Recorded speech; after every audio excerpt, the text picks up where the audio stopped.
ضامن کے صدقے میں دیں گے، جو کچھ دیں گے امام رضا کے نام سے دیں گے. جو امام ضامن جن کا لقب صرف انہی کو امام ضامن کہا جاتا ہے. آپ امام ضامن جو باندھتے ہیں وہ امام رضا علیہ السلام سے منسوب ہے، کیونکہ ضامن آہو ہیں. آج امام کے نام پہ جو کچھ دیں گے انشاءاللہ تعالی وہ امام آپ کو اس سے کئی گنا زیادہ پلٹا کے واپس کریں گے.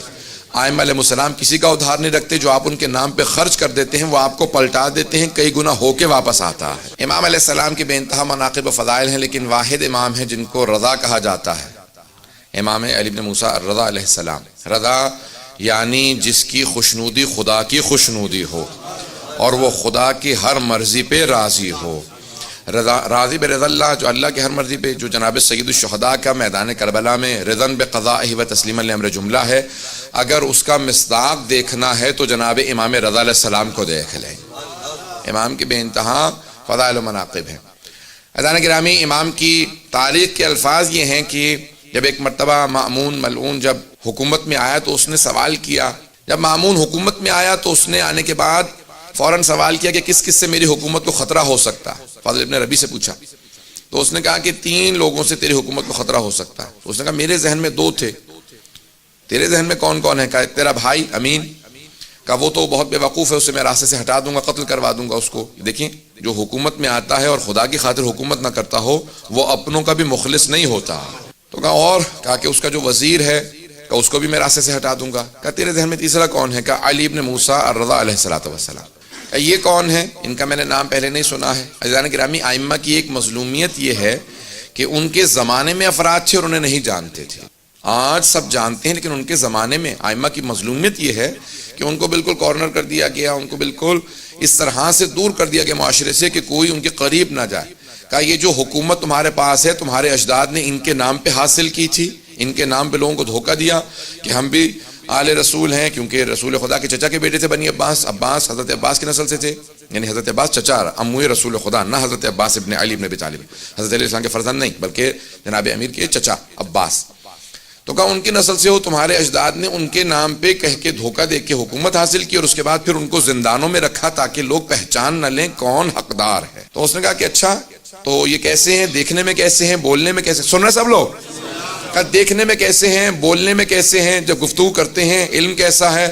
کہا کہ جو ایک مرتبہ انہیں دیکھ لے وہ انہی کا ہو جاتا. علم ایسا ہے جب کلام کرتے ہیں ہر انسان انہیں سننا چاہتا ہے. علم لدنی کے مالک ہیں، کلام ایسے کرتے ہیں کہ ہر انسان مجذوب ہو جاتا ہے. کشش بہت زیادہ ہے اور ان کے یہ اپنے عصمت کے قائل ہیں، معصوم ہیں، اس لیے ہر طرح کی لغزشوں سے پاک ہیں، ہر طرح کی آلائشوں سے پاک ہیں. توجہ کیجئے گا، وہ اپنا عقیدہ پیش نہیں کر رہا تھا، وہ ائمہ کا عقیدہ بتا رہا تھا. کہ یہ کہتے ہیں کہ معصوم ہے اس لیے لغزشوں سے بہت پاک ہیں. کہ جو ایک مرتبہ ان سے مل لیتا ہے وہ ان کا ضرور گرویدہ ہو جاتا ہے، وہ ان کا مرید ہو جاتا ہے. کہ اور شخصیت کیسی ہے؟ کہ شخصیت بہت وجیح ہے، چہرے پہ جلال ہے، ہیبت ہے، بہت خوبصورت ہے. کہ ایک مرتبہ تو دیکھے گا تو بھی معتقد ہو جائے گا کہ ہاں یہ واقعاً زمین کا نہیں آسمان سے نازل ہوا ہوا. عام ہستی نہیں ہے، تو دیکھے گا تجھے خود اندازہ ہو جائے گا. کہ اور لوگ اگر ان سے ملتے ہیں قریب ہیں، کہ لوگوں کو ہم نے دور کر رکھا ہے لیکن جتنا لوگ ان سے ملتے ہیں ان سے قریب ہوتے چلے جاتے ہیں. کہ کہاں رہتے ہیں؟ کہ مدینہ منورہ میں رہتے ہیں، اپنے جد رسول خدا کے روضے کے قریب رہتے ہیں. کہ ان کا وہاں رہنا ہمارے لیے نقصان دہ ہے، کیونکہ جو حج پہ جائے گا مدینہ جائے گا، جو ملے گا وہ ان کا ہو جائے گا. کہ ان کو کسی طرح سے خراسان لے آؤ. اس وقت مشہد میں نہیں تھا، مشہد امام کی وجہ سے نام رکھا گیا، توس اس کا نام تھا، قریب میں مرو میں جہاں پہ اس کی حکومت کا دارالخلافت تھا. کہا وہاں پہ ان کو منتقل کیا جائے. کہا جاؤ جا کے ان کو وہاں سے دعوت دو اور ان کو خراسان منتقل کر دو. اور جب لے کے چلنا تو ان کو عماری میں بٹھا دینا. کہا عماری میں کیوں بٹھائیں؟ کہا کیونکہ تو نے تو کہا کہ جو ایک مرتبہ دیکھ لے وہ انہی کا ہو جاتا ہے. تو ان کو چھپا کے سفر کروانا تاکہ کوئی دیکھ نہ لے، اور شیعہ علاقوں سے مت لانا، کہیں ایسا نہ ہو انقلاب برپا ہو جائے، لوگ ہمارے خلاف بغاوت کرتے ہیں، ان کی وجہ سے ہمارے خلاف کھڑے ہو جائیں. کہ ان کو کافر علاقوں سے لانا یا ان علاقوں سے لانا جہاں پہ اہل بیت کے ماننے والے نہیں. توجہ تو ہے. جب سفر شروع ہو گیا، یہاں سے گئے، امام سے کہا کہ آپ خراسان میں آپ کو طلب کر لیا گیا. امام نے اپنے سارے بہن بھائیوں کو جمع کیا، بنی ہاشم کو جمع کیا، سادات کو جمع کیا، اور کہا دیکھو جس طرح سے جناب امیر جب گئے تھے نا مدینے سے تو جانتے تھے میں پھر واپس کوفے سے نہیں آؤں گا، جس طرح سید الشہداء گئے تھے جانتے تھے، اس طرح سے میں بتا رہا ہوں کہ میں واپس نہیں آؤں گا، یہ میرا آخری سفر ہے اور اسی کے اندر میری شہادت ہو جائے گی سفر میں. اور امام نے سب کو جمع کیا، کچھ وصیتیں کی اور چلے. جب سفر میں جانے لگے تو سب بہن بھائی بہت امام کے، خصوصاً حضرت معصومہ جو بہت زیادہ محبت کرتی تھی، بھائی سے ملی، سب بہنیں بھائی رونے لگے.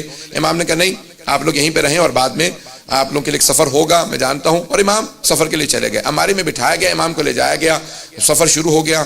جب سفر شروع ہو گیا تو اب مختلف علاقوں سے گزر رہے تھے، جو افراد ساتھ چل رہے تھے وہ مامون کے مامور تھے، مامورین تھے جن کو امر دیا گیا تھا، حکومت کے کارندے تھے، حکومت کے کارندے تھے، لیکن سفر میں امام رضا کے تھے، جو ہم سفر رہتا ہے کسی معصوم کا تو وہ معصوم ہی کا ہو جاتا۔ اب سارے مامور تھے حکومت کے، لیکن جب امام کے ساتھ چلنے لگے، کسی نے امام کی عبادت کو دیکھا، کسی نے زہد کو دیکھا، کسی نے عبادت کو دیکھنے کے بعد کہا امام کا چہرہ بتا رہا ہے یہ معصوم ہے۔ اب اکثر مامون کے کارندے امام کے ساتھ چلنے کی وجہ سے امام کے ہوتے چلے جا رہے تھے، جو نہیں بھی مانتے تھے وہ دل میں ماننے لگے تھے۔ اب کئی افراد تھے کہ نہیں ظاہری طور پہ کسی کو نہیں بتاؤں گا کہ میں ان کا ماننے والا ہوں، لیکن اب دل میں امام کو بعض بار دیکھتے تھے مسکراتے کا۔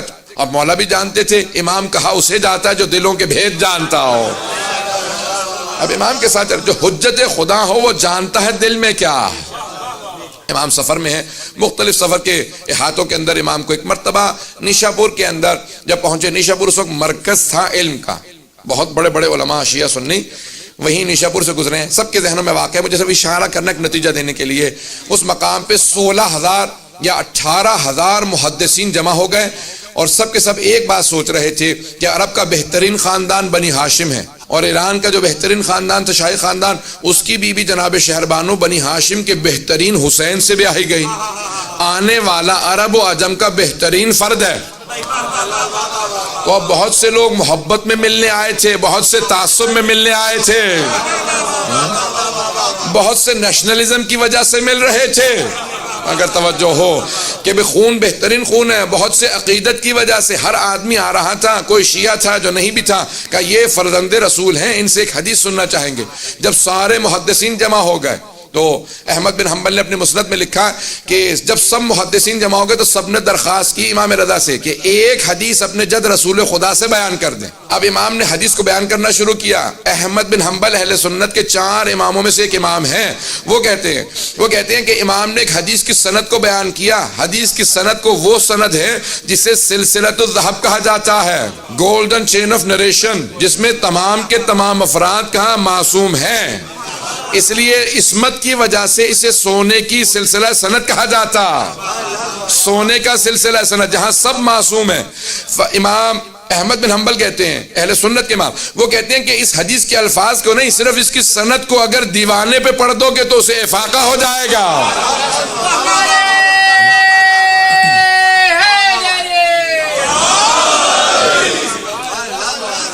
اگر دیوانے پہ پڑھ دو سے افاقہ ہو جائے گا۔ کہ کیوں؟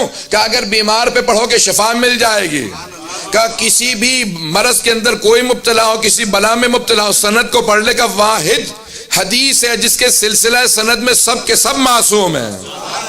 امام نے کہا میں اپنے والد گرامی موسیٰ کاظم سے بیان کرتا ہوں، وہ میرے دادا جعفر صادق سے بیان کرتے ہیں، وہ اپنے والد محمد باقر سے بیان کرتے ہیں، وہ اپنے والد زین العابدین سے بیان کرتے ہیں، وہ اپنے والد حسین ابن علی سے بیان کرتے ہیں، وہ اپنے والد علی ابن ابی طالب سے بیان کرتے ہیں، وہ رسول خدا سے، وہ جبرائیل سے کہ خدا نے کہا۔ ایک مرتبہ امام نے فرمایا کہ اللہ سبحانہ وتعالیٰ کہتا ہے، یعنی حدیث قدسی ہے کہ کلمۃ لا الہ الا اللہ حسنی فمن دخل حسن امن من عذابی۔ حدیث سب کے ذہنوں میں ہے، مجھے صرف نتیجہ پیش کرنا ہے کہ لا الہ الا اللہ میرا قلعہ ہے، جو میرے قلعے میں داخل ہوا میرے عذاب سے بچ گیا۔ امام نے یہ کہا اور آواز دی جس نے مہار پکڑ رکھی تھی، امام نے کہا اونٹنی کو آگے بڑھا دے۔ امام نے پردہ گرا دیا، جیسی اونٹنی آگے بڑھی امام نے سب کو سوچنے پہ مجبور کیا۔ جب سب لکھ رہے تھے سند کو، حدیث کے الفاظ کو، روایت کے الفاظ کو، متن کو سب نے لکھا، قلم روک دیے کہ صرف لا الہ الا اللہ کہیں جنت میں چلے جائیں گے۔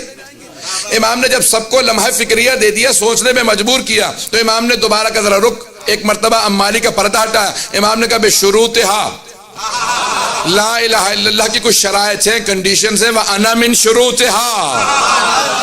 لا الہ الا اللہ کی شرائط میں سے ایک شرط کا نام امام رضا ہے۔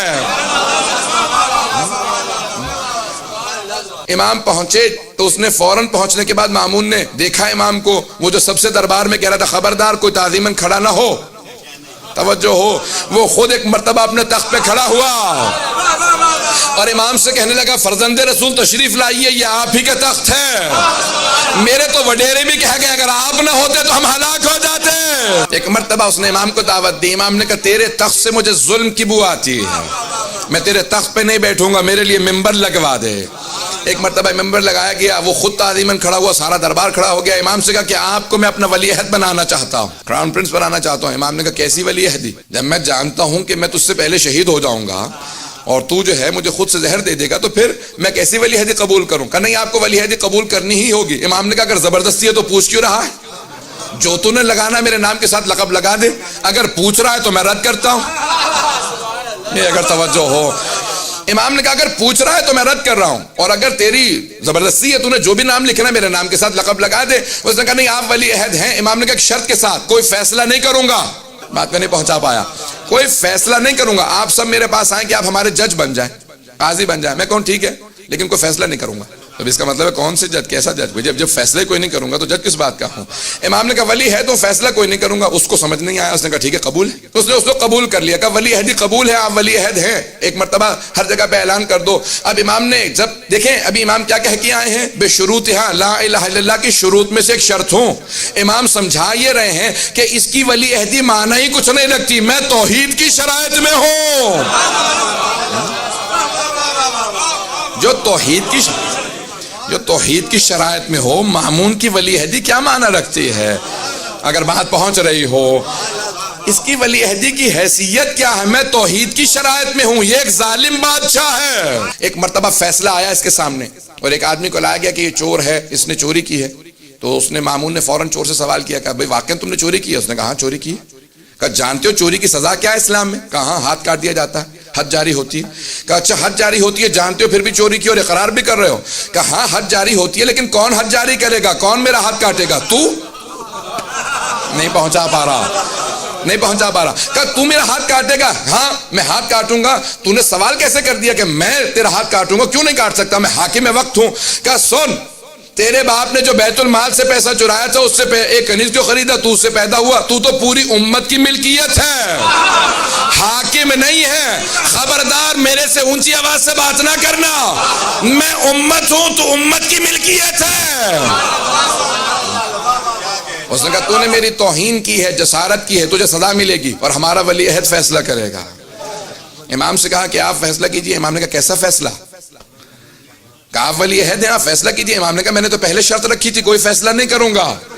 بات واضح ہے، میں نے تو پہلے شرط رکھی تھی کوئی فیصلہ نہیں کروں گا۔ اس نے کہا کہ نہیں آپ کو فیصلہ کرنا ہوگا، میرے پہ حرف آ رہا ہے اور آپ فیصلہ نہ کریں۔ امام نے کہا پھر سن، جو یہ کہہ رہا ہے وہ سچ ہے۔ جو بیت المال سے چرا لیا جاتا ہے وہ بیت المال ہی کا رہتا ہے۔ جناب امیر نے یہی کہا تھا نا اپنے پہلے خطبے میں کہ اگر تم میں سے کسی کے باپ نے بیت المال سے پیسے چرا کے ماں کا مہر بھی دیا ہو تو میں واپس لے لوں گا۔ بیت المال سے چرا لیا جائے تو یہ نہیں ہوتا کہ بیت المال کی ملکیت نہیں رہتی۔ عزیزان گرامی، ائمہ علیہ السلام کا معیار بہت بلند ہے، تو ان کے شیعوں کا معیار اسی طرح سے بلند ہونا چاہیے۔ اگر بات پہنچ رہی ہو، اس پہ واہ واہ کہنے والے بہت کم افراد ہیں۔ عزیزان گرامی، ہمارے معیارات بہت بلند ہونے چاہیے، ائمہ کی عقیدت رکھنے کے نتائج ہونے چاہیے، ان کے اعتقاد، ان کی امامت پہ، ولایت پہ ماننے والے۔ ایک مرتبہ مامون نے سنا اور فوراً تخت سے اترا اور چلا گیا، اور اسی کے بعد اس نے فیصلہ کیا کہ اب میں ان کو زہر دے دوں گا۔ امام نے کہا مجھے اس بات کی پرواہ نہیں ہے، لیکن میں کبھی اپنی زبان سے کوئی ایسی بات نہیں کروں گا جس سے حق چھپا لیا جائے، ظلم کی تائید ہوتی نظر آئے، کبھی ظلم کی تائید نہیں۔